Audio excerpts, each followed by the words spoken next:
When more than 60,000 immigrants traveling as family units from Central America arrived this past year, immigration officials released them to meet up with family in the U.S. on the condition they would report to immigration officials near their destination.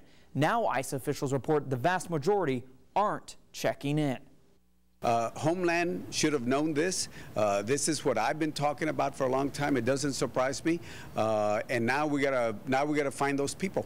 According to an Associated Press report, an official with U.S. Immigration and Customs Enforcement says about 70% of immigrant families released from Border Patrol custody during the recent immigration influx are not showing up to follow-up appointments. Finding the tens of thousands of immigrants now scattered across the country is not very realistic. They probably have bigger fish to go look after than these kids, you know, because a lot of them that are coming are young children. Weslaco immigration attorney San Juanita Campos says most of these immigrants simply don't understand the legal system. They're not reporting because they don't know any better, because they didn't understand the process. They were scared to death when they came to this country, and probably half of what was told to them they didn't understand.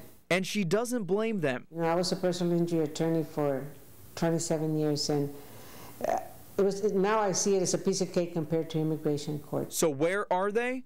Campos suggests some have returned home, and many of them hired an attorney to seek asylum. They're not all hiding under the bed. Those who cross the border illegally have 1 year to file for asylum. A lengthy process. It may take years before we know what happens to all these families that pass through the valley over the summer.